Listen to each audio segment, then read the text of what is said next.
Esu tai sakęs anksčiau. Sveiki, čia Amazing Discoveries televizija. Šiandien paliesime vieną svarbę temą. Pavadinau ją Esu tai sakęs anksčiau. Nežinau, ar esate girdėję pasaką apie piemenėlį. Štai jis sėdi ant kalvelės, jam nuobodu, tad žiūri, ką įdomaus ganydamas avis galėtų prasimanyti. O kad būtų su kuo pasikalbėti, kad atsirastų kokia pramoga. Apsižvalgo jis ir ima rėkti. Vilkas, vilkas! Pas jį subėga visi kaimelio gyventojai ir klausia, tai kur tas vilkas? O šis sako, nėra. Tiesiog man pasidarė nuobodu. Vaikeli, daugiau taip nedaryk, patarė šie, nes kai iš tikrųjų prisėlins vilkas, o tu šauksi, mes nebetbėgsime. Po kelių dienų vaikui vėl nuobodu ganyti avis, jos tokios neįdomios, aplink nieko smagaus nevyksta, niekas jo neaplanko, jis ir vėl suklinka. Vilkas, vilkas! Gyventojai subėga, kur vilkas? O vaikas vėl nėra vilko, aš tik norėjau jūs visus pamatyti. Žmonės vėl moko jį. Tau nevalia taip elgtis. Ir žinote, kai baigėsi toji pasaka? Galiausiai vieną gražią dieną prie nuobodžiaujančio piemenuko iš tikrųjų prisėlina vilkas. Vaikas ne savo balsu suklinka, vilkas. Bet kaimelio gyventojai nusprendžia, vaikas ir vėl nuobodžiauja. Tad niekas net bėga jam į pagalbą, vienos avys išsilakstė, kitos buvo sudraskytos. Tai koksgi pasakos moralas?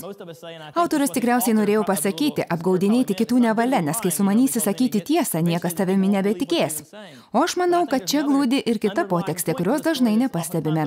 Vilkas iš tikrųjų atėjo, bet niekas tam nebuvo pasirengęs. Kai jis prisėlino, visi pamanė, kad tai tik dar vienas netikras pavojaus signalas.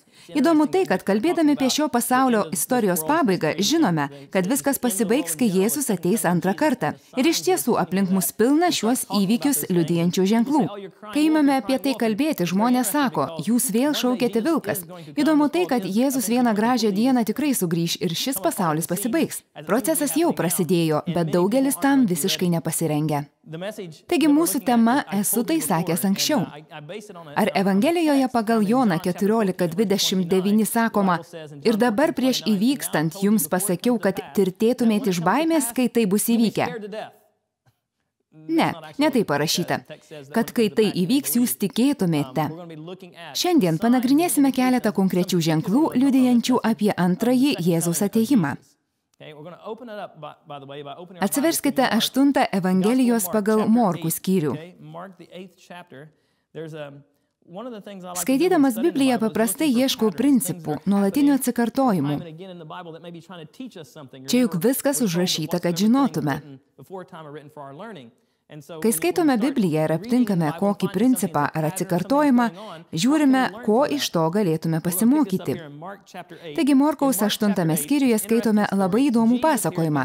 Jėzus čia daug darbuojasi. Vieną dieną sėdėdamas su mokiniais jų klausia, pasakykite, kuo mane žmonės laiko. Jie sako, kad vieniems Jėzus tai Elijas, kiti mano, kad Jonas Krikštytojas, treti dar kuris iš pranašų. Tad Jėzus klausia, o jūs kuo mane laikote? 29 eilutėje Petras atsako, tu esi Mesijas. Skaitydami Bibliją mąstykite apie čia aprašomus įvykius, apie išsakytus žodžius, ką jie reiškė tą akimirką, kai buvo ištarti. Petras ir kiti apaštalai sėdi ir kalbasi su Jėzumi. Jis klausia, kuo jūs mane laikote? Petras atsako, tu esi Mesijas. Kai jis taria šiuos žodžius, mažiausiai galvoja apie Kristaus nukryžiavimą, jo mirtį ir prisikėlimą. Petras ir kiti apaštalai buvo taip mokyti ir manė, kad atėjęs Mesijas taps pašlovintų karaliumi. Jis ateis ir gerai pamokys romėnus. Jis išaukštins žydų tautą Romos imperijoje tiek, kad ši valdys visą pasaulį. Taigi, kai Jėzus klausia Petro, kuo jūs mane laikot, o Petras išpažįsta, tu esi Kristus, Mesijas, jo ir kitų apaštalų mintise Jėzus netrukus turi tapti karaliumi. Petras norėjo pasakyti, tu esi karalius, tu tas didvyris, tau nieko blogo nenutiks. Tu sutriuškinsi romėnus, o mes būsime didingiausia tauta. Būsime tau artimi žmonės, nes ir dabar esame šalia. Jie džiaugiasi Jėzų laikydami Mesijų dėl to, kad tai reiškia aukštą visuomeninę ir politinę padėtį. Taigi Petras ir kiti apaštalai džiūgavo dėl to, kas yra Jėzus. Kai Petras pasako Kristui, tu esi Mesijas, toliau Biblijoje 30 eilutėje sakoma, tuomet Jėzus griežtai įsakė niekam apie jį nekalbėti. Ir jis ėmė juos mokyti, jog reikia, kad žmogaus sūnus daug kentėtų, būtų seniūnų, aukštųjų kunigų bei rašto aiškintojų atmestas, nužudytas ir po 3 dienų prisikeltų. Įsivaizduokite, kaip tokie žodžiai nuskambėjo Petro ir kitų ausims. Petras ką tik ištarė, tu esi Kristus, Mesijas, sutriuškinsi romėnus, o mes būsime didi tauta. Ir po šių žodžių Jėzus sako, štai ką jums pasakysiu, vyručiai, visa tai tiesa. Ir aš tikrai esu Mesijas, bet štai kas dar turi nutikti. Mane atmes seniūnai, jie perduos mane pagonims, tie mane sumuš, apspjaudys, jie mane nužudys, bet nesijaudinkite, po 3 dienų aš prisikelsiu. Žinoma, Petrui nepatinka tokie Jėzaus žodžiai. Ką tik sakiau, kad tu esi Mesijas, tau nevalia mirti, nes Mesijas Kristus negali mirti. Jei tu mirsi, negali būti Mesijas. Toks jausmas, kad Petras pamiršo, jog Jėzus pasakė, po 3 dienų aš prisikelsiu iš numirusiųjų. Tarsi nebūtų užfiksavę šių žodžių. 32 eilutėje parašyta, jis tai kalbėjo visiškai atvirai. Tada Petras pasivadinęs jį šalį ėmė jį drausti. Petras pasivadina Jėzų šalį ir pradeda jam aiškinti. Man labai patinka šita eilutė. Jėzus atsigręžęs pažiūrėjo į mokinius ir subarė Petrą. Eik šalin, šėtone, nes mąstai ne Dievo, o žmonių mintimis. Pamėginkite įsivaizduoti save Petro kailyje. Kalbate su Jėzumi, laikote jį Kristumi, Mesiju, o pats Mesijas atsigręžia į jūs ir sako, kaip šiandien laimingas. Ar toks pokalbis jums įstrigtų atminti? Kaip manote, ar Petras ir kiti įsidėmėjo šį pokalbį? Kuo žmonės mane laiko? Tu esi Kristus, Mesijas.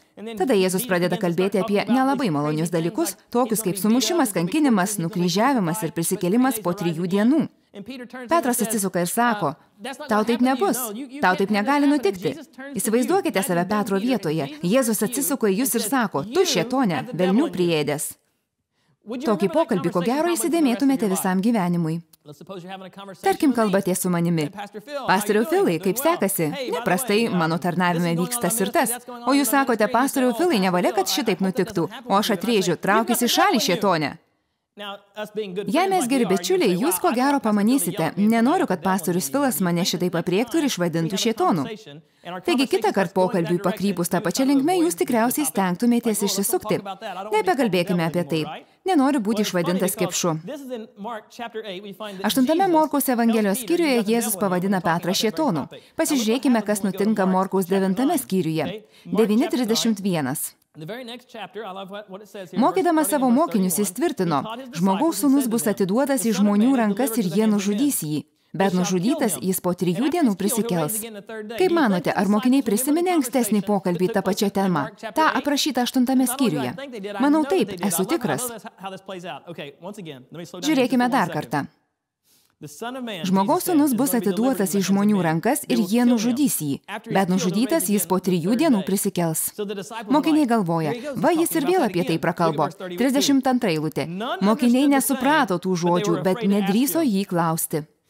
Pagavote? Va jis ir vėl apie tai kalba, apie išdavystę, mirtį ir prisikėlimą. Ką jis turi omeny? Ką žinau, pats ir klausk, neklausiu, verčiau tu klausk. Nė vienas neišdrįso klausti Jėzaus, apie ką šis kalba. Nes prieš tai Petrui ištarus, tau taip neturi nutikti, Jėzus išvadino jį velniu. Eik šalin, šėtone.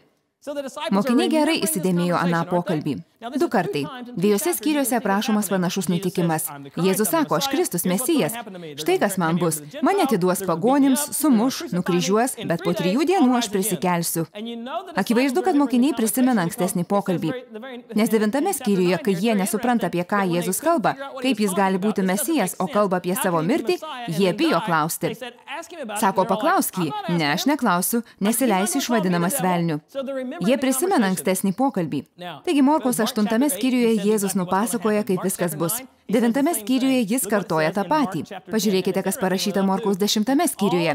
Įdomu tai, kad visuose 3 skyriuose beveik tokie patys žodžiai. Morkaus 8, 27, 33, Morkaus 9, 31, 32 ir Morkaus 10, 32, 34. Tas pats 3 kartus 3 skyriuose iš eilės.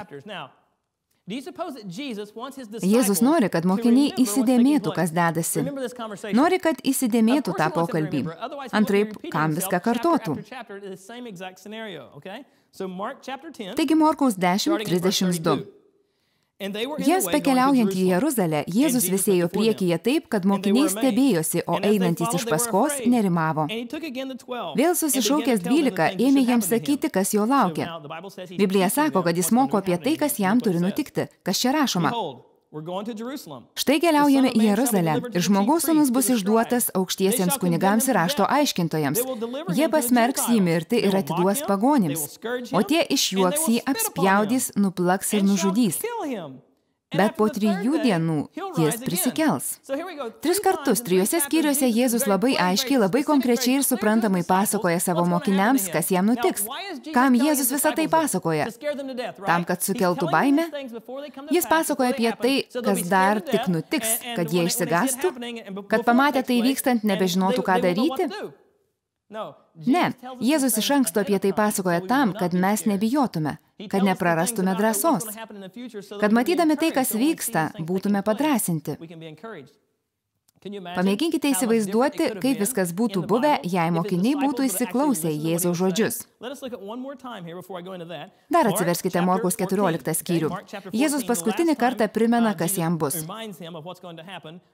27 eilutė, 4 kartas. 3 skyriai iš eilės. Paskui dar viename skyriuje, kiek toliau 14, jis vėl apie tai užsimena. Jėzus jiems, mokiniams, tarė: jūs visi pasipiktinsite, nes parašyta: ištiksiu piemenį ir avys išsisklaidys, o prisikėlęs aš pirma jūsų nueisiu į Galilėją. Neilgai trukus po to Jėzus buvo nukryžiuotas. Jis dar kartą jiems sako: aš mirsiu, bet 3 dieną prisikelsiu. Biblijoje parašyta, kad Petras tąkart atsiliepė taip: lyg susiprotėjęs. Prisimenu, kaip jis pirmą kartą mane išvadino, kai pasakiau, kad jam nevalia mirti. Velniu. Dabar viešpats galės manimi didžiuotis. Petras sako: viešpatie, jei ir visi pasipiktintų, tai tik ne aš. Net jei visi tave paliktų, aš liksiu šalia, sako Petras. O Jėzus jam atsako: iš tiesų sakau tau, dar šiandien jau šią naktį, gaidžiui nei 2 kart nepragydus, tu manęs 3 kartus išsiginsi. Taip ir matau Petrą susigriebiantį už galvos. Su šiuo vyruku neįmanoma susikalbėti. Jis sako, kad mirs, o 3 dieną prisikels. Kai sakau, kad taip neturi nutikti, jis išvadina mane velniu. Tada sako, kad mirs ir prisikels. Aš sakau, liksiu su tavimi net iki mirties. Tada jis teigia, kad išsiginsiu jo. Nebesuprantu. Vargšas Petras. Ką Jėzus sakė, išsipildė. Morkaus Evangelijoje Jėzus 4 kartus labai aiškiai sakė: mane išduos, sumuš, nukryžiuos. 3 dieną aš prisikelsiu. Mokiniams jis tai pasakoja dar prieš tam nutinkant, kad šie neprarastų drąsos. Pamėginkite įsivaizduoti, kaip viskas būtų buvę, jei mokiniai būtų klausęsi jo žodžių ir tikėję tuo, ką jis kalbėjo. Įsivaizduokite penktadienį, kai Jėzus buvo prikaltas ant kryžiaus ir kentėjo, mokiniai galėjo susiburti ratu ir drąsinti: laikykis, Jėzau, tu iš anksto nupasakojai, kas bus, laikykis, tu sakei, kad tai bus ir kad 3 dieną prisikelsi. Mes lauksim tavęs. Įsivaizduojate, koks milžiniškas būtų buvęs skirtumas. Jei Jėzui mirštant ant kryžiaus penktadienį, mokiniai nebūtų pasišalinę kaip kokie bailiai, drebėdami dėl savo kailio, o būtų atžygiavę prie Jėzaus kapo, juk romėnų kariai stovėjo ir saugojo kapą. Jei atėjus mokiniams šie būtų paklausę: o ko jums čia? Jie būtų atsakę: palaukite ir pamatysite, manotės esą kieti? Palaukite, jis išeis iš kapo. Bet užuot taip elgėsi, mokiniai nepatikėjo ne vieną kartą Jėzaus išsakytomis pranašystėmis. Jie neteko drąsos, leidosi apgaunami. Kai Morkaus 14 skyriuje Jėzus vėl primena, kas jam bus, tą pačią naktį jis išduodamas. Tai nutiko, juk jis sakė, kad bus išduotas. Ir buvo. Paskui buvo seniūnų perduotas pagonims, taip kaip ir sakė, tai išsipildė. Tada pagonys jį nuplakė, tyčiojosi ir apspjaudė. Viskas nutiko lygiai taip, kaip Jėzus ir pranašavo, dieną prieš tuos įvykius. Tai nutiko, bet jie vis tiek bijojo, vis tiek bėgo ir slėpėsi. Nors Jėzus labai aiškiai pasakė, ypač Petrui: Petrai, tu manęs išsiginsi. Taip ir nutinka. Petras išgirsta pragystant gaidį. Jėzus žinojo, kad gaidžiui nei 2 kart nepragydus jo mokinys išsigins jo 3 kart. Viskas vyksta tiksliai taip, kaip Jėzus nupasakota. Jis miršta ant kryžiaus, taip kaip ir buvo sakęs: aš mirsiu, bet po 3 dienų prisikelsiu. Įdomu štai kas. Kas tikėjosi Jėzaus išėjimo iš kapo po 3 dienų? Kas to tikėjosi? Kai išduodu šį klausimą, žmonės dažnai sako, Marija arba moterys, jos stoviniavo prie kapo. Tačiau buvo visai ne taip, ne iš tolo. Pasižiūrėkime Mato 27 skyriuje. 62 ir 3 eilutės. Paklausykite. Kitą dieną po pasirengimo dienos susirinko pas Pilotą aukštieji kunigai bei fariziejai ir kalbėjo, valdove, mes atsiminėme, jog tasai suvedžiotojas dar gyvas būdamas yra pasakęs, po 3 dienų aš prisikelsiu. Kas atsiminė? Marija? Apaštalai? Ar Kristaus pasekėjai prisiminė, kad jis prisikels? Kas prisiminė? Ogi Kristaus priešai. Jie prisiminė jį žadėjus išeiti iš kapo ir jie to tikėjosi.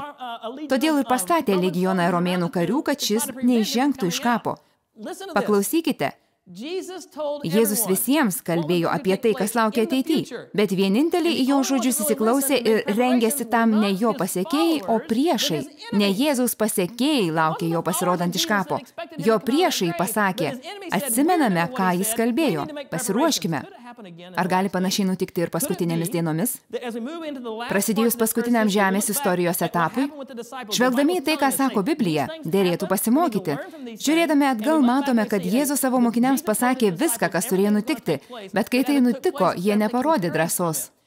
Užuot sakė, nors baisu, kas nutiko mano bičiuliui, nors man sunku žiūrėti į savo viešpatį kenčiantį ant kryžiaus, mane tai drąsina, nes jis mus perspėjo, kad taip nutiks. Ir mes žinome, kad po kelių dienų jis prisikels iš numirusių. Kaip galime tai pamiršti? Deja, vieninteliai, kurie tai prisiminė, buvo Kristaus priešai. Kodėl apie tai kalbu? Mums pasakyta, kad ateityje nutiks lygiai taip pat. Perskaitysiu kelias eilutes iš knygos Didžioji priešprieša. Prieš nukryžiavimą gelbėtojas aiškino savo mokiniams, kad mirs, o vėliau prisikels iš numirusiųjų. Ten buvo ir angelai, kurie turėjo įdėti tuos jo žodžius jiems į protus ir širdis. Apie ką čia kalbama? Apie tą patį. Prieš nukryžiavimą gelbėtojas aiškino savo mokiniams, kad bus nužudytas, o vėliau prisikels. Suprantamai tai jiems paaiškino. Angelai turėjo sustiprinti tuos žodžius, kad jie užsiliktų mokinių širdyse ir protuose. Angelai buvo šalia ir sakė, ei žmonės, atidžiai klausykite. Toliau skaitome, tačiau mokiniai tikėjosi laikino išvadavimo iš Romos imperijos gniaužtų. Mokiniai tikėjosi kažko kito, ne to, ką Dievas turėjo omeny. Žydai, Dievo tauta, neteisingai mokė apie tai, ką norėjo daryti Dievas. Mokiniai nesuprato Jėzaus žodžių. Jie tikėjosi kažko laikino, kažko iš šio pasaulio. Bet Dievas darė kas ne iš šio pasaulio. Jo planai buvo kur kas didesni nei tikėjosi žmonės. Jie tikėjosi išvadavimo iš romėnų nelaisvės, o ne iš nuodėmių. Toliau parašyta. Jie net tokios minties negalėjo pakęsti, kad tasai, kurį buvo sudėtos visos jų viltys, galėtų kentėti, o vėliau ir mirti baisia mirtimi. Žodžiai, kuriuos jie turėjo įsiminti, buvo tarsi ištrinti iš jų minčių. Atėjus teismo metui, Jėzus viską smulkiai nupasakojo. Jie buvo užklupti visiškai tam nepasiruošę. Jėzaus mirtis jų viltis sužlugdė taip, lyg jis niekada gyvenime nei nebūtų jų perspėjęs. Jėzus savo mokiniams pasakė tiesiai šviesiai, mane išduos, paskui žydų seniūnai perduos mane pagonims, tie mane nuplaks, apspjaudys, tasys už barzdos, daužys, nukryžiuos, bet nenusigaskit. Po 3 dienų aš prisikelsiu. Kai mokiniai išgirdo tokius žodžius, jiems paprasčiausiai tai netilpo galvose, nes jie manė, jei Jėzus Mesijas, tai jis sutriuškins romėnus ir įsteigs savo karalystę. Kaip jis gali mirti? Netikęs mokymas darė įtaką jų mąstymui. Nors jis juos apie tai perspėjo iš anksto, jie žinią atmetė vien todėl, kad tai netitiko jų lūkesčių. Matot, nes nutiko ne taip, kaip jie norėjo. Panašiai būna, kai nueini į kokią bažnyčią ir sakai, kiek iš jūsų norite, kad grįžtų Jėzus. Mes visi keliame rankas, visi norime, kad jis ateitų. O kiek iš jūsų laukiate suspaudimo? Tada pakyla kelios rankelės, dauguma nenori bėdų. Bet prieš grįžtant Jėzui, pasak Biblijos, turi ateiti didelis suspaudimas. Jėzaus laikais, jam įspėjus mokinius apie tai, kas nutiks, šiems tai netilpo galvose. O štai jo priešai puikiausiai suprato. Prieš užsipuolant Petrą ir Joną dėl to, kad jie buvo tokie neišmanėliai ir nieko nesuprato, angelai mėgino jiems tai įkalti galvą. Jėzus kalbėjo aiškiai ir suprantamai, kaip jie galėjo to nesuvokti. Štai kas toliau rašoma mano minėtoje knygoje. Jau skaitėme, kad Jėzaus mirtis sužlugdė jų viltis taip, lyg jis niekada nebūtų apie tai perspėjęs. Toliau autorė štai ką rašo. Tai skirta mums. Taip per pranašystes ateitis atversta mums prieš akis lygiai taip pat aiškiai ir suprantamai, kaip ir mokiniams Kristaus žodžiai. Girdėjote? Kiek to aiškumo jau matėme. Jėzus sako, klausykite, mane išduos, perduos pagonims, tie mane sumuš, apspjaudys, nuplaks, nukryžiuos, bet aš prisikelsiu. Aiškiau ir būti negali. Viskas aišku. Autorė sako, taip per pranašystes ateitis atversta mums prieš akis lygiai taip pat aiškiai ir suprantamai, kaip ir mokiniams Kristaus žodžiai. Lygiai taip pat aiškiai. Įvykiai susiję su išbandymu ir pasirengimo darbu prieš suspaudimą labai aiškiai išdėstyti. Palygina. Tai, ką Jėzus kalbėjo mokiniams apie savo mirtį, nukryžiavimą, prisikėlimą, tai buvo aišku kaip 2x2. Lygiai taip pat aiškus 2 ateities dalykai, o būtent išbandymas ir pasirengimas prieš suspaudimą. Jie lygiai taip pat aiškiai pateikiami, labai aišku. Kas sakoma toliau? Tačiau dauguma nesuvokia šių svarbių tiesų taip, lyg jos niekada nebūtų buvę apreikštos. Šėtonas tik ir žiūri, kaip nukreipti jų dėmesį ir išblaškyti, kad jie nepasidarytų išmintingi išganimui. Užėjus suspaudimui tokie bus užklupti visiškai nepasirengę. Pranašystė labai aiškiai, užėjus suspaudimui daugelis Dievo žmonių bus tam visiškai nepasirengę. Ir ne todėl, kad Dievas nebūtų apie tai pasakęs, o todėl, kad jie nenorėjo klausyti jo žodžių. Žmonės dažnai kalba apibendrinimais. O, didysis suspaudimas, jis tikrai bus. Bet kai pradedi kalbėti konkrečiau, taip kaip Jėzus kalbėjo su savo mokiniais, paaiškėja, kad tai netitinka jų lūkesčių, nes jie į tai žiūri pro pirštus ir yra nepasirengę. Paskutiniais laikais, kaip perspėja knygos autoriai, panašiai nutiks ir mums, tačiau gali ir nenutikti. Jei tik atkreipsime dėmesį į tai, ką sako Dievas. O jis sako, taip ir tai bus per išmėginimą ir pasirengimo laikotarpį prieš suspaudimą. Nutiks taip ir būsime pasirengę. Jei būsime atidūs. Daugelis iš mūsų nenori suspaudimo, bet nori matyti sugrįžtant Jėzų. O juk tai tas pats lyg sakyti, noriu susilaukti kūdikio, bet nenoriu gimdymo. Noriu vaiko, bet nenoriu sąrėmių skausmo. Kvailai skambėtų, jei mamos taip sakytų. Prieš Jėzui ateinant antrą kartą, mums teks patirti sunkumų laikotarpį. Jėzus mus iš anksto perspėja būti pasirengusius. Citata iš kitos knygos Mokymas. Šiuo metu angelai kol kas sulaiko nesantaikos vėjus, kad jie nepūstų, kol pasaulis bus perspėtas apie artėjančią negandą.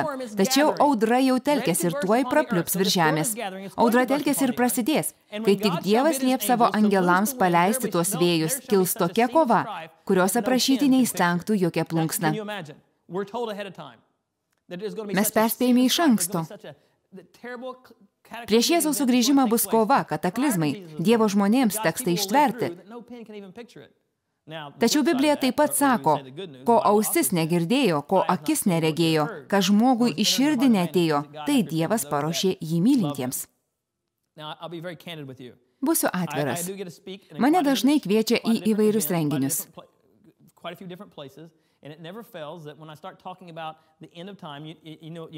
Kai tik pradedu kalbėti apie paskutiniuosius laikus, klausytojai beregint pradeda kaišioti pagalius į ratus. Jie pasijunta nejaukiai.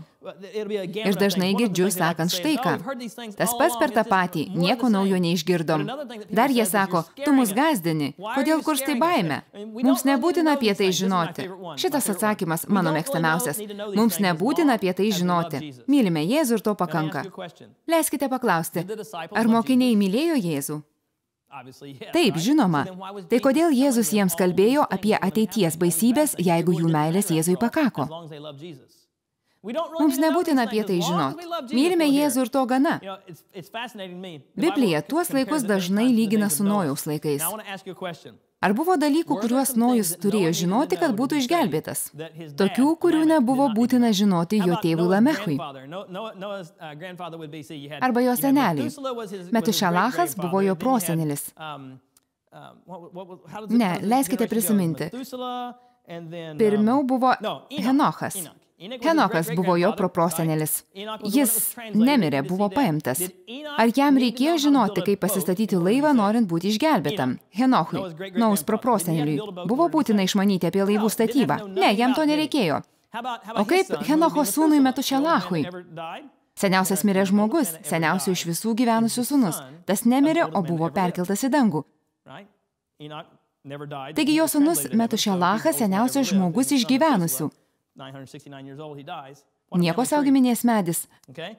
Ar Metušelachui ir Henochui reikėjo išmanyti apie laivų statymą, kad būtų išgelbėti? Ne. O Lamechui, Nojaus tėvui, ar jam reikėjo statyti laivą, kad išsigelbėtų? Ne. Tačiau atėjus laikui, Nojus turėjo išmanyti tokius dalykus, kurių ankstesnės kartos neprivalėjo žinot, kad išsigelbėtų. Dievas tarė, Nojau, tau teks statyti laivą, kad išsigelbėtum tu ir tavo šeima. Nojus galėjo sakyti, o kam? Mano proprosenelis Henochas buvo perkeltas į dangų. Jam nereikėjo statytis laivo. Kodėl jis buvo išgelbėtas ir be laivo, o man jį reikėjo statyti? Nojaus dienomis egzistavo tiesa, kurią jis privalėjo žinoti, kad išsigelbėtų. Jo protėviams to nereikėjo išmanyti. Sutinkat? Ar gali būti taip, kad Dievas nori, kad paskutinėmis dienomis jo žmonės žinotų tam tikrą informaciją? Jis perspėja mus, kad neprarastume drąsos, ryžto, kad nenuleistume rankų. Ar gali tai būti? Nekalbu apie išgelbėjimą per pažinimą. Žinome, kad išgelbėjimas ateina vien tik per Kristų. Bet jei Dievas mums ką nors sako, jeigu Jėzus liepia ką nors padaryti, o mes to nedarome ir nesiruošiame kaip derėtų, ar jis mus bet kuriuo atveju išgelbės? Įsivaizduokit, užeina tvanas, Dievas klausia, Nojau, o kur tavo laivas? Nepasistačiau. Tu mane vis tiek išgelbėsi, nes myliu tave. Ar jam būtų pavykę? Ne. Jis turėjo paklusti Dievo nurodymams. Turime informaciją, įžvalgą. Kai žmonės sako, mums nebūtina apie tai žinoti, mylim Jėzų ir to gana, atsakymas iš Biblijos skambėtų taip. Nojus irgi mylėjo Jėzų, bet turėjo paklusti jo nurodymams, kad būtų išgelbėtas. Mokiniai irgi jį mylėjo, bet jis jiems nupasakojo, kas bus, kad neprarastų drąsos. Jėzus myli mus tiek, kad pasakoja apie dalykus, kurie dėsis prieš jam sugrįžtant, kad mes neišsigąstume. Ir jis nurodo, kaip tam pasirengti. Siunčia papildomos informacijos, kad būtume pasiruošę. Jis sakė, kad prieš jam sugrįžtant dėsis daug dalykų. Dievas nori, kad būtume pasiruošę. Jis nenori, kad drebėtume, kad prarastume ryžtą ir sakytume, vaje, ką dabar daryti. Turėkit omeny, kad kai Jėzus pasakojo mokiniams apie tai, kas dėsis, Kristaus priešai jau ruošėsi. O jo sekėjai ne. Ar tas pats pasikartos ir paskutinėmis dienomis? Atsiverskime Evangeliją pagal Matą, 24 skyrių. Aptarsime keletą dalykų. Šiame skyriuje aprašyti laikų ženklai. Gal sakysite, jau 100 kartų tai girdėjau, nieko naujo, pavargau net klausyti. Tačiau apžvelkime keletą dalykų. Ne tik Evangelijose aptinkame ženklų, kalbančių apie tai, kas bus prieš grįžtant Jėzui. Bet pirmiau atsiverskime Mato 24 skyrių.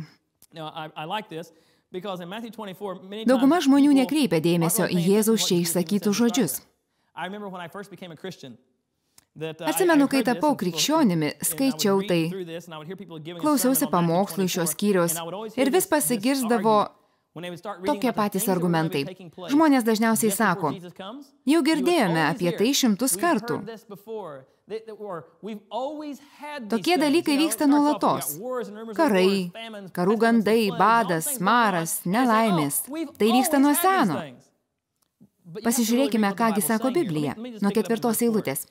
Mokiniai teiraujasi Jėzaus apie pasaulio pabaigą. Jis sako, žiūrėkite, kad jūsų kas nesuklaidintų. Pirma, nesileiskite apgaunami. Daug kas ateis prisidengę mano vardu ir sakys, aš Mesijas, ir daugelį suklaidins. Girdėsite apie karus ir karų gandus. Žiūrėkite, kad neišsigąstumėte, nes reikia, kad visa tai įvyktų. Bet tai dar negalas. Tauta sukils prieš tautą ir karalystė prieš karalystę. Vietomis bus badmečių, marų ir žemės drebėjimų, tačiau visa tai tik kentėjimų pradžia. Perskaitai tai, o žmonės sako, bet tokie dalykai dedasi nuo seno. Ar nuo seno vyksta karai? Žemės drebėjimai, badmečiai? Atsakymas taip. Bet supraskite Jėzaus žodžius, panalizuokime tai išsamiau su tais, kurie nesiginčija. Daugelis numotų ranka. 8 eilutėje sakoma, visa tai tik kentėjimų pradžia. Kentėjimui originalo kalba yra įdomus žodis. Šio graikų kalbos žodžio tikroji reikšmė gimdymo skausmai. Taigi Jėzus pateikė sąrašą ir sako, visa tai tik gimdymo skausmų pradžia. Kai kuriems vis dar nesuprantama, bet aš jums padėsiu. Kai susituokiau, mano žmona buvo tokia mažutė, liaunutė.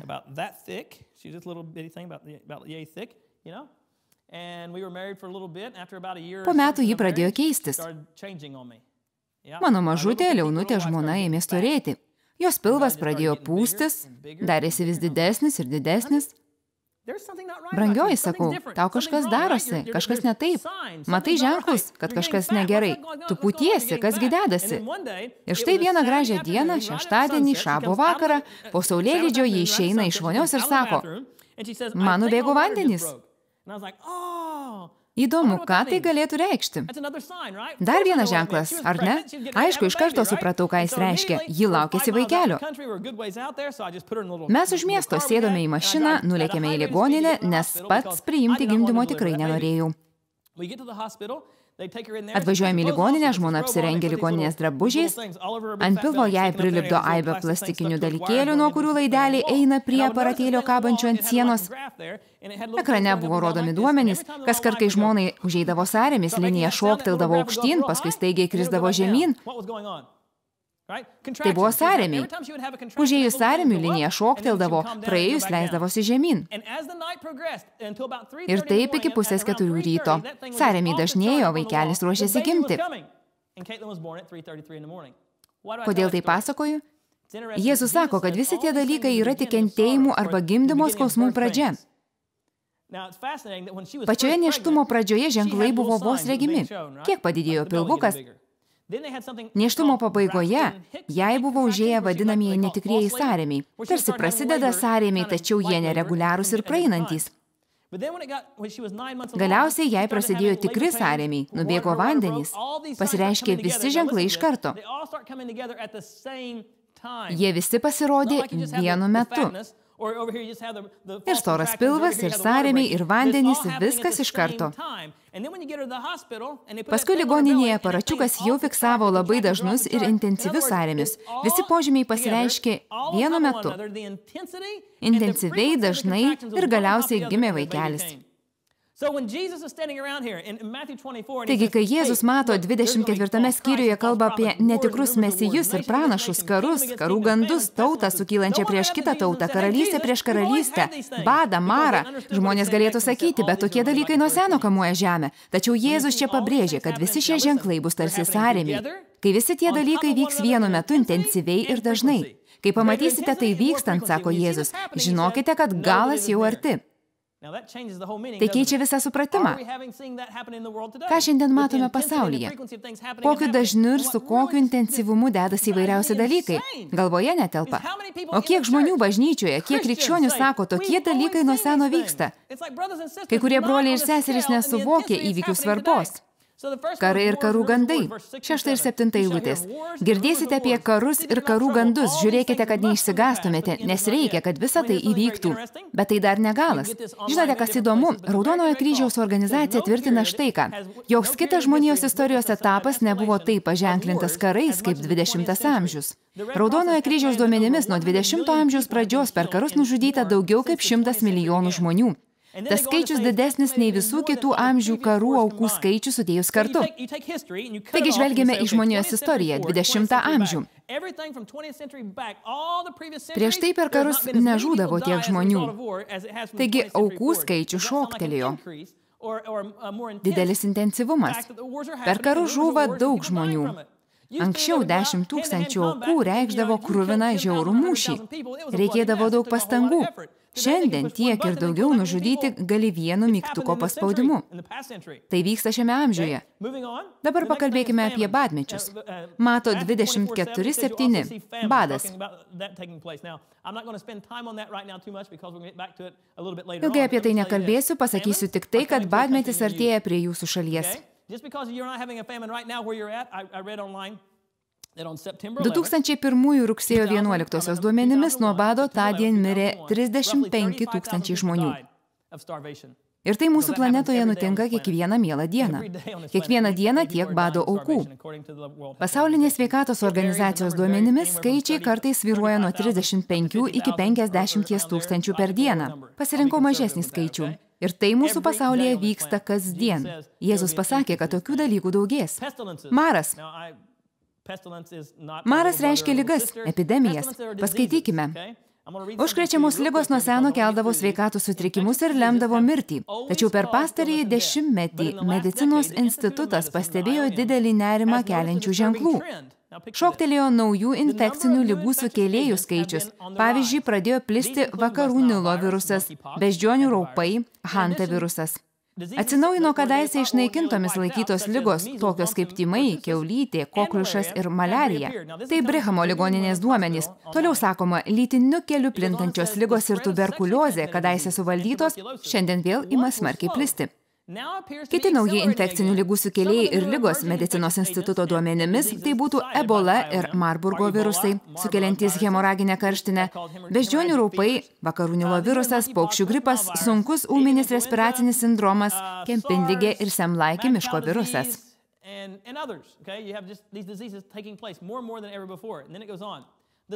Koks siūlomas sprendimas?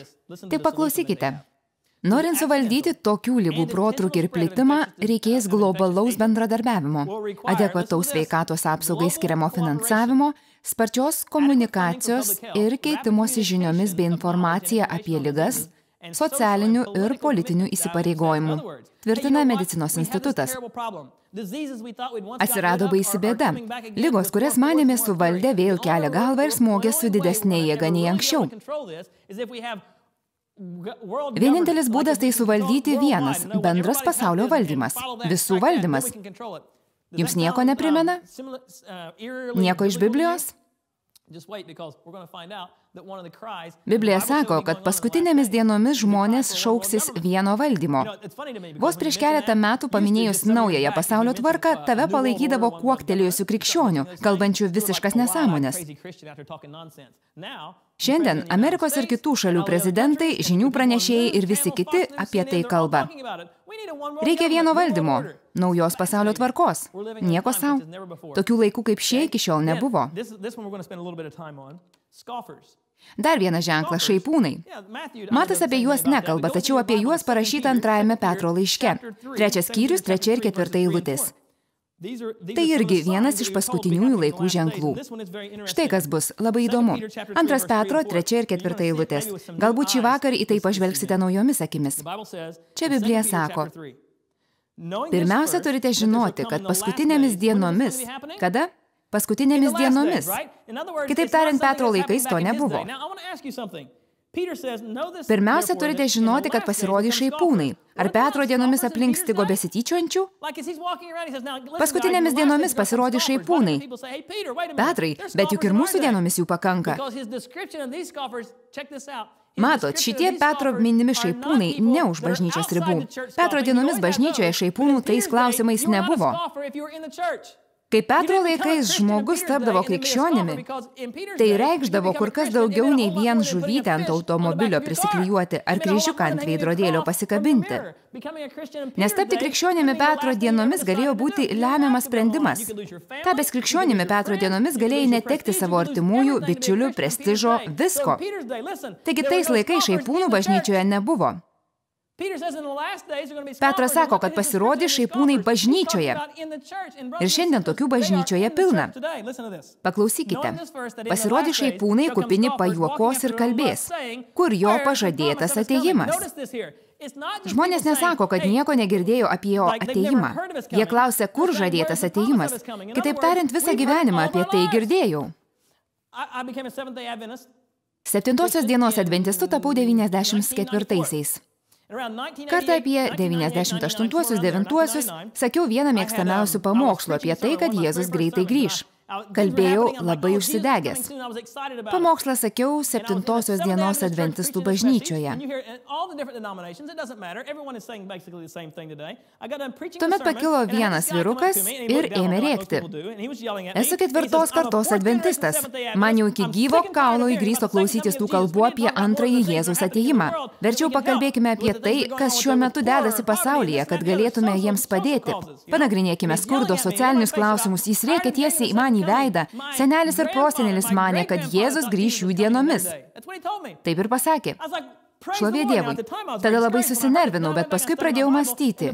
Biblija sako, kad vienas iš paskutinių laikų ženklų šaipūnai, besityčiuojantis iš antrojo Jėzaus atėjimo. Jo prosenelis ir senelis manė, kad Jėzus grįš dar jų laikais. Jie nesityčiojo, jie tikėjo. Šiandien toks laikotarpis, kai žmonės bažnyčioje šaiposi iš antrojo atėjimo idėjos. Petras sako, va taip ir bus paskutinėmis dienomis. Bažnyčioje bus žmonių, kurie tyčiosis iš antrojo atėjimo. Kur jo pažadėtas atėjimas, juk nuo to laiko, kai užmigo protėviai, visa pasilieka kaip buvę nuo sutvėrimo pradžios. Kokie žodžiai? Nuo to laiko, kai užmigo protėviai. Biblijoje tėvais protėviais dažnai vadinami bažnyčios tėvai, tikėjimo tėvai. Sako, jie užmigo, numirė, jie miega, mirė. Mes manėm, kad Jėzus sugrįžta. Paskutinėmis dienomis bus šaipūnai bažnyčioje, kurie tyčiosis iš antrojo atėjimo. Vienas iš ženklų. To ženklo praėjusioje kartoje nebuvo. Ana kartą nesityčiojo iš antrojo atėjimo idėjos, o šiandien bažnyčioje pakyla tokių šaipūnų. Jie sako, gyvensime čia dar ilgai, sukurkime planą 30 metų į priekį, kaip auginsime bažnyčią, statysime didesnius pastatus, sukime galvą dėl niekniekių užuot galvoję, kaip kuo daugiau žmonių patraukti į Dievo karalystę. Artėja suspaudimo dienos ir mes turime padėti žmonėms pasirengti. Toks mūsų darbas, Jėzus sugrįš, turime paruošti žmonės jo sugrįžimui. Toliau sakoma, visa pasilieka kaip buvę nuo sutvėrimo pradžios. Kiek denominacijų šiandien tiki sutvėrimu? Kiek bažnyčių tiki sukūrimu? Tik saujelė laikosi tos idėjos. Mes vis dar tikime sutvėrimu. Biblija sako, kad visa sukurta. Dievas visą sukūrė per 6 dienas, o 7 ilsėjosi. Tai kreacionizmas. Visa kaip buvę nuo sutvėrimo pradžios. Taigi kreacionistai tiki antruoju atėjimu, bet jie tyčiojasi iš šios idėjos, esą tai nenutiks mūsų laikais. Dar kartą. Petras sako, kad paskutinėmis dienomis bus šaipūnų ir jie bus bažnyčioje. Visi ženklai pasireiškintis vienu metu bažnyčioje irgi, ne tik už jos ribų. Bažnyčioje tam tikri ženklai irgi kalba, kad Jėzus greitai grįš. Judame toliau. Biblija dar kalba apie finansinę krizę. Prieš Jėzui grįžtant įvyks didelė finansų krizė. Biblija apie tai kalba poroje vietų. Atsiverskime Jokūbo laiško 5 skyrių nuo 1 eilutės.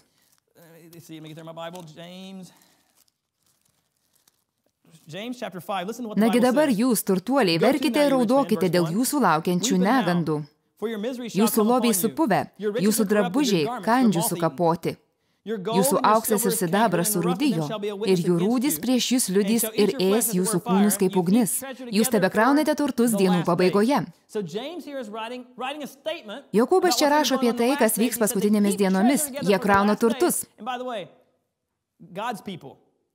Net ir Dievo žmonės kaupia turtus tarnautojai, dvasininkai, kraunasi $100,000 į savo sąskaitas.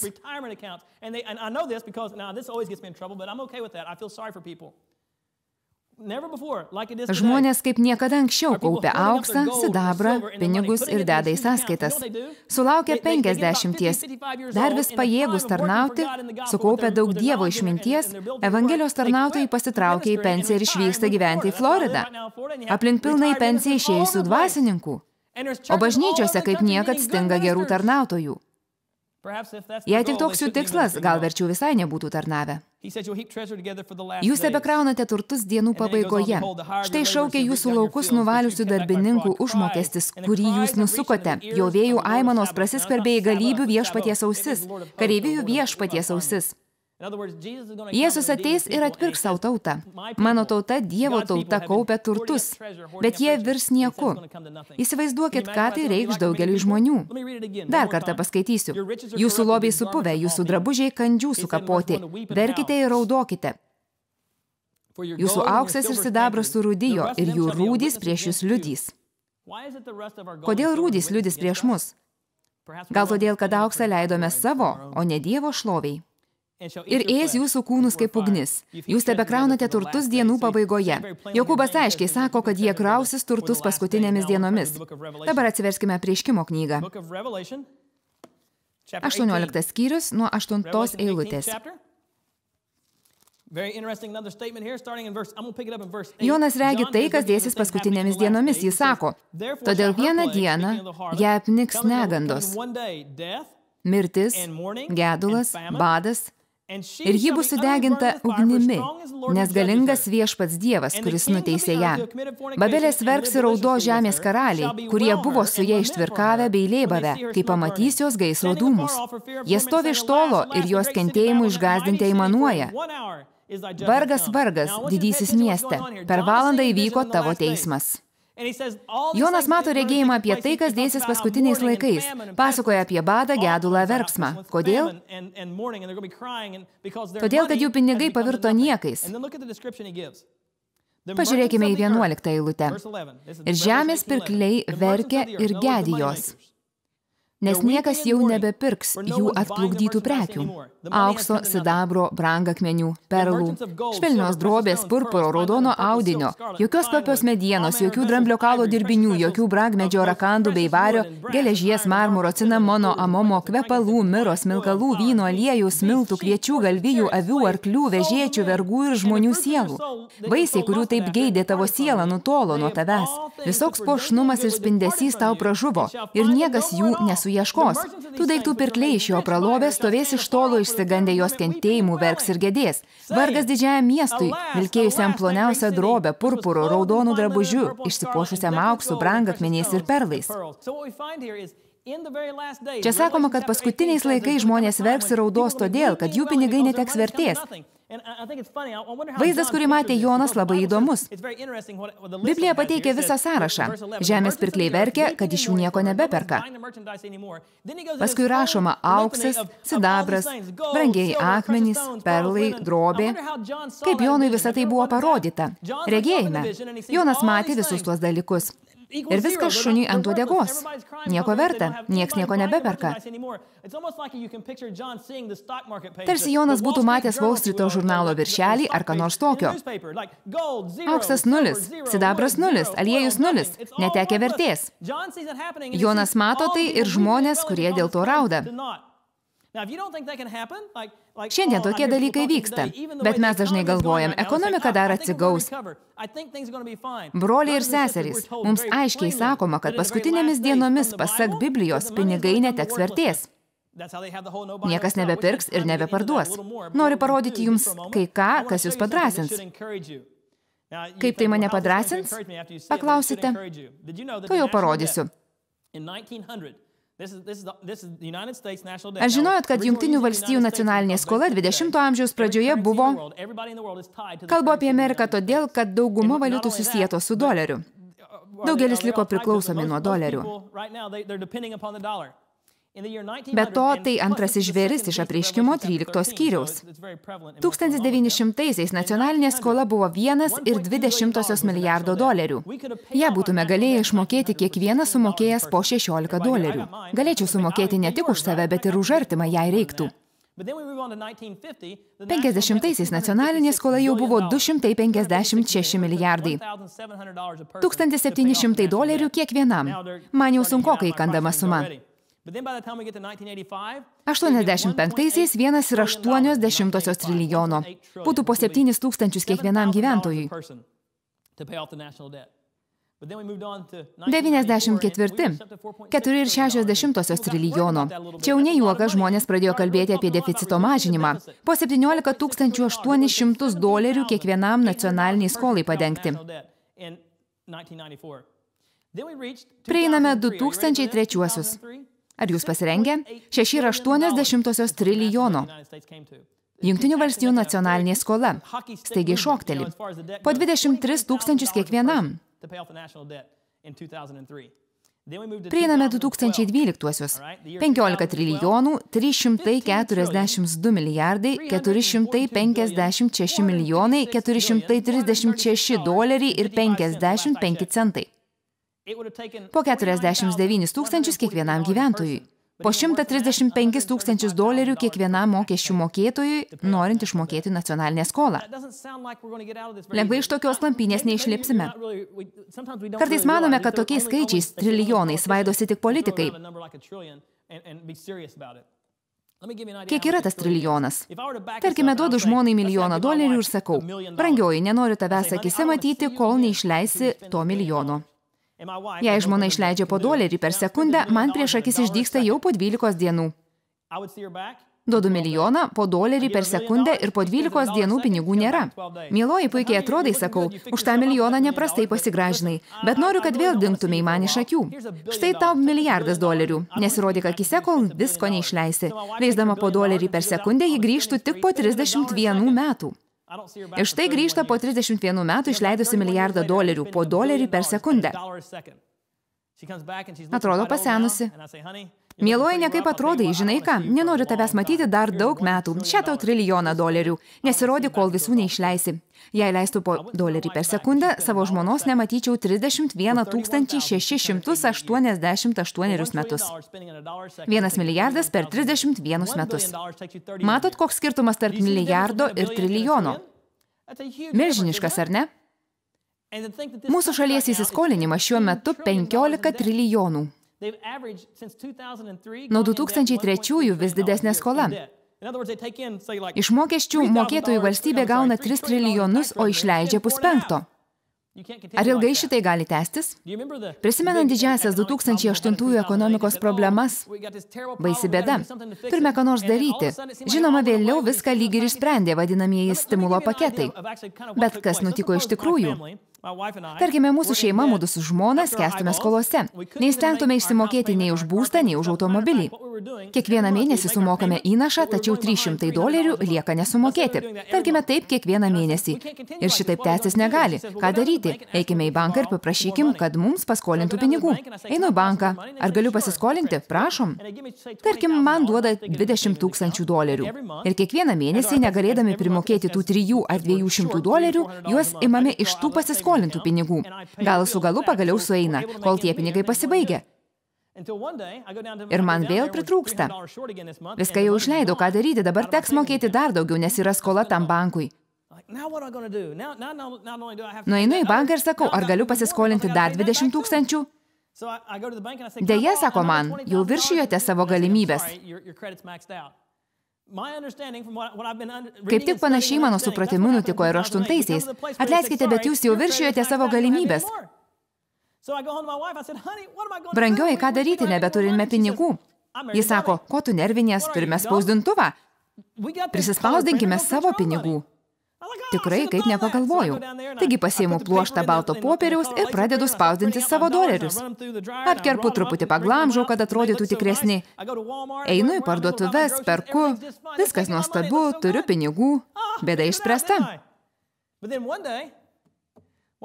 Tačiau vieną gražią dieną mano duris pasibeldžia teisėsauga.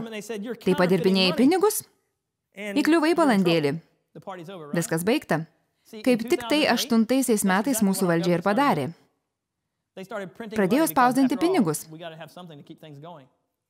Prispausdino, nors nebuvo kuo pagrysti jų vertės. Vienas vyrukas dirbantis banke man dovanojo štai tokią kupiūrą. Tai 100 trilijonų kupiūra. Tikras pinigas. Aš trilijonierius. 100 trilijonų $. Patys pažiūrėkite. Tik neįsijauskite, nes čia Zimbabvės pinigas vertas maždaug 28 Amerikos dolerio centų. Būtų juokinga, jei nebūtų graudu. 98-aisiais tokie pinigai 100 trilijonų Zimbabvėje būtų buvę verti 50 trilijonų Amerikos dolerių, keičiant anuometiniu kursu.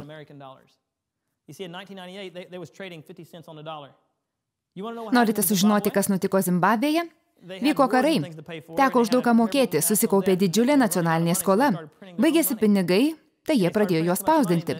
Prispausdino tiek, kad šie tapo beverčiai. Šiandien šitas 100 trilijonų vertas 28 centų. Kodėl tai pasakoju? Jei Zimbabvėje šitaip išmesčiau pultelį į orą, jis skristų žemyn, kaip ir čia. Nes tokie dėsniai. Taip pat veikia ir ekonomikos dėsniai. Jei Zimbabvėje prispausdini pinigų, ilgainiui jie tampa beverčiai. Taip kaip traukos dėsniai veikia visur, neišskiriant Zimbabvės, taip ir ekonomikos dėsniai. Jei Amerika pradės spausdinti pinigus, kas nutiks, jie taps beverčiai, taip ir bus. Tai neišvengiama, žmonės nuliūsta. Mes nenorim girdėti tokių dalykų, tačiau turime žinoti, kad netrukus viskas pasibaigs. Biblija mūsų apie tai perspėja. O štai ką sakoma knygoje Evangelizavimas. Skurdas ateina į pasaulį. Ir kils toksai suspaudimas, kokio dar nėra buvę nuo tautos įsikūrimo. Bus karai ir karų gandai, o žmonių veidai vis labiau blykš. Jums gali tekti kęsti vargą, kartais gali tekti kęsti alkį. Tačiau Dievas neapleis jūsų kentėjimuose. Jis išmėgins jūsų tikėjimą. Mes turime gyventi ne savo malonumui, bet kad apreikštume Kristų pasauliui, atstovautume jam ir parodytume jo galią žmonijai. Mes iš anksto perspėjami, kad teks skursti, bus didelis vargas, ekonomikos žlugimas. Kuo tada pasikliausite? Daugelis pasikliauna pinigais. Jei tik gausiu užsidirbti, viskas bus gerai. O kai pinigai bus beverčiai, kuo pasikliausite tada? Klausiu net ir krikščionių. Ir dar vienas aspektas, kalbant apie paskutinius laikus. Pamenate, sakiau, jog mokiniai nesuprato, apie ką kalba Jėzus, o Kristaus priešai įsidėmėjo. Panašiai bus ir paskutinėmis dienomis. Prezidentas Jamesas Garfieldas rašo, tas, kas valdo pinigus bet kurioje šalyje, tas valdo ir visą teisėsaugos bei komercijos sistemą.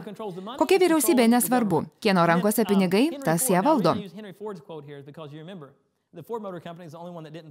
Henris Fordas, automobilių bendrovės įkūrėjas, yra pasakęs, vienintelis šių finansininkų tikslas pasaulio valdymas per neišmokamas skolas. Jis teigia, kad yra žmonių, finansininkų, kurių pagrindinis siekis užvaldyti pasaulį. Pasaulio valdymas, jo kontrolė. Jų tikslas sukurti vieną pasaulio tvarką, daugumą paskandinant skolose. Ir paskutinis punktas. Apie mėginimą sukurti tokią pasaulio tvarką skaitome Danieliaus knygoje. 2 skyrius nuo 43 eilutės. Kaip regėjai, geležis buvo sumaišytas su paprastu moliu, o tai reiškia, kad jie maišysis vedybomis vieni su kitais, tačiau nebus vieningi, lygiai kaip geležis nesimaišo su moliu. Apreiškimo knygos 13 skyriuje ir kitose eilutėse skaitome, kad bus siekis įsteigti naują vieningą pasaulio tvarką. Mėginimas viską pakišti po vienu stogu. Biblijoje ir per dvasinės pranašystės esame perspėti, kad tai bus mėginama padaryti. Vienas tikslas – pasaulio valdymas. Jei anksčiau ir buvo tokių mėginimų, jei jie nepavyko, tai dabar, artėjant paskutinėms dienoms, dar intensyviau siekiama įtvirtinti vieną pasaulio tvarką. Štai Malachijas Martinas ir knyga, kurios pavadimas raudonomis raidėmis užrašytas ant viršelio. Apačioje mažesnėmis raidėmis parašyta. Popiežius Jonas Paulius II prieš Rusiją ir vakarų pasaulį dėl naujosios pasaulio tvarkos kontroliavimo. Martinas rašo apie Rusiją ir vakarus, Jungtines Amerikos valstijas, kurie varžosi su popiežiaus valdžia dėl pasaulio kontrolės. Rusija, vakarai ir popiežius. Kiek iš tų trijų žaidėjų vis dar žaidžia? Rusija, vakarai ir popiežius. 2. Kas nutiko dar vienam? Įdomu. Nes mes žinome, kas jam nutiko. Kiti du susijungė ir pribaigė jį ekonomiškai. Rusija nurungė ekonominėmis priemonėmis. Vakarai ir popiežiaus valdžia. Susimokė prieš tą vieną, kai buvo parašyta Times žurnale. 2 žaidėjai tebe žaidžia. Mano klausimas būtų toks, kuris iš tų dviejų patiria didžiulių finansinių bėdų? Jungtinės valstijos. Buvo 3, liko 2. Vienas jų tuoj kris. Štai kas rašoma Martino knygoje. Dar nepasibaigus šiai dekadai, mes jau gyvensime valdomi pirmosios vienos pasaulio vyriausybės, valdžios turinčios absoliutų autoritetą, sprendžiant ir nustatant esminius žmonių išlikimo akcentus. Viena pasaulio valdžia tiesiog neišvengiama. Čia citata iš Jono Pauliaus 2 raštų, kuriuose jis sako, viena pasaulio valdžia yra neišvengiamas dalykas. Nieko sau. Bet biblinė prasme, viena pasaulio valdžia išvengiama. Dievas sako, jie mėgins ją įtvirtinti, bet aš įsikišiu, neleisiu, to nebus. O buvo jau ne vienas mėginimas ją įtvirtinti. Citata iš kito popiežiaus raštų. Verkiant reikalinga viena teisinga politinė pasaulio valdžia, kuri gebėtų suvaldyti pasaulio ekonomiką, garantuotų aplinkos apsaugą, užtikrintų taiką pasaulyje ir parūpintų maisto vargdienėms. Spėkit, ką jinai siūlo kandidatu? 2009 metų leidinyje užrašytas toks teiginys. Mums reikalingas žmogus, galintis tuo pasirūpinti. Vienas toksai žmogus žmonijos istorijoje jau buvo. Toks, kuris galėjo pasirūpinti vargšais, apsaugoti aplinką, suteikti taiką. Tačiau jį prieš 2000 metų prikalė prie kryžiaus. O dabar skamba žodžiai, tai turime būti mes. Leiskite mums. Dvasiniai lyderiai, ne tik popiežius, daugybė protestantų ir kitų veikėjų, kurie sako, atidėkime šalį skirtumus. Visi girdėjome apie ekumeninį judėjimą. Susipurkime visi kartu ir būkime viena draugiška šeima gyvenanti pasaulinėje taikoje. Tačiau Biblija sako, kad tai neišdegs. Nes žmonijos istorijoje jau buvo toks nutikimas, kad žmonės nusprendė įtvirtinti vieną pasaulio valdžią. Susipurkim, apie tai skaitome pradžios knygos 11 skyriuje, apie Babelio bokštą. Pradžios 9 skyriuje Dievas žmonės išsklaidė po visą žemę. 11 skyriuje žmonija nutarė, ne, po pasaulį nepasklisim, labai ačiū, įtvirtinsime vieną pasaulio valdžią. Štai čia. Dievas pasižiūri iš aukštybių, liepiau pasklisti, o jūs atsisakote tai padaryti. Ką Dievas padaro 11 skyriuje? Sumaišo kalbas ir išsklaido po visą žemės paviršių. Paskutinėmis dienomis daugybė dvasinių lyderių sako, mums reikia vienos pasaulio valdžios. Tai jau matyti. Ne tik religiniai, bet ir pasaulietiniai lyderiai. Dešinėje matote plakatą, kurį išplatino Europos Sąjunga. Šis statinys, kurį matote, atrodo visai kaip Babelio bokštas kairėje.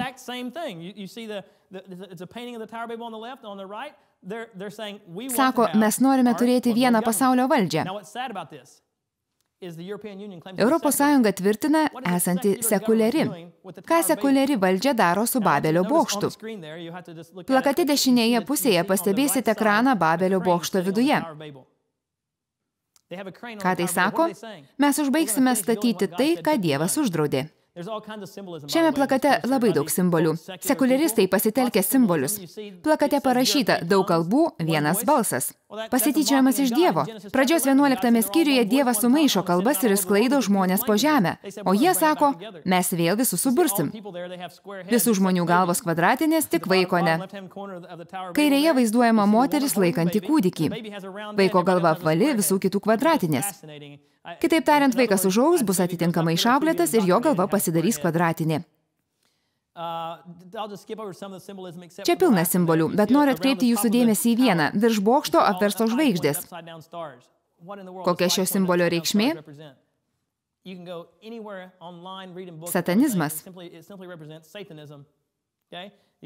Štai amuletas su ožio galva ir apversta žvaigždė. Tai satanistų simbolis. Taigi šie žmonės labai aiškiai pabrėžė, iš kur ateina. Dievas sako, vienos pasaulio valdžios nebus. Dvasiniai ir sekuliaristų lyderiai tvirtina, kad viena valdžia bus, tačiau taip nebus. Kas stoja Dievo vieton, kai Dievo tauta tyli ir slepiasi? Dievui tenka įsikišti pačiam. Šiandien žmonės atvirai tyčiojasi iš Dievo. Ir beveik niekas, saujelė žmonių stoja prieš tai. O tie tyčiojasi. Tai kas įsikiš? Dievas sako, kad kai žmonės įsigeis vienos valdžios, jis pats ir įsikiš. Pasižiūrėkite į ES būstinės Strasbūre formą. Visai kaip Babelio bokštas. Tarsi nebaigtas. Šiandien žmonės tyčiojasi iš Dievo. Dievo priešai elgiasi taip, lyg žinotų, kad netrukus kažkas nutiks. Jie žino, kad kažkas bus. O Dievo sekėjai sako, jau 100 kartų esame tai girdėję.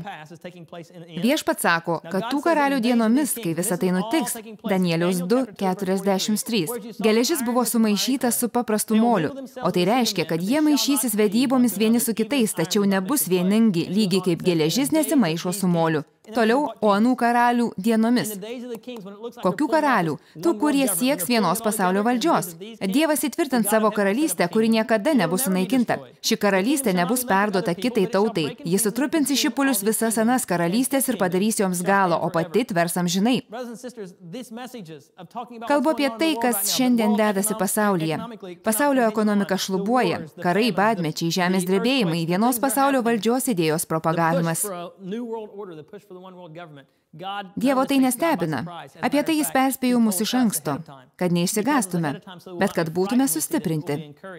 Dievas sako, kai tai nutiks, kai tie karaliai sieks vienos valdžios, šitų karalių dienomis Dievas prižada įtvirtinti savo karalystę. Ji nebus sunaikinta ar atiduota kitai tautai. Jo karalystė gyvuos amžinai. Nori būti jos dalimi. Jono 14 skyriuje 29 eilutėje skaitome. Ir dabar prieš įvykstant jums pasakiau, kad tikėtumėte, kada tai bus įvykę. Dievas perspėja mus iš anksto, kad tikėtume. Dievo žodis neklysta, niekada nenuvilia. Jis pasakė iš anksto, bus taip ir taip, bus ekonominė krizė, daug problemų, bet nesijaudinkite. Galite būti kaip mokiniai, kai Jėzus jiems pasakojo, kas laukia ateityje, jie nusigando. Arba galime nusiteikti kitaip. Palaukite, viskas vyksta taip, kaip Dievas sakė. Mes galime būti sustiprinti, žinodami, kad tas laikas jau visai čia pat. Nesusierzinkite, kai bažnyčioje kas nors šaipysis iš antro Kristaus atėjimo idėjos. Žinokite, kad jie tik išpildo tai, kas pranašauta. Nenusigąskite, kai matysite žlungant ekonomiką. Pakelkite akis aukštyn ir žinokite, kad galite pasikliauti savo Dievu. Vieną gražią dieną jis sugrįš ir jūs galėsite pasakyti, štai mūsų Dievas, mes jo laukiame, jis išvaduos mus. Šiandien, kol dar yra laiko, studijuokime jo žodį. Ruoškimės, nes Dievo priešai jau žino, kad kažkas artinasi. Broliai ir seserys, bažnyčia irgi turi susijimti. Jis perspėjo mus, kad tikėtume, kada visa tai bus nutikę.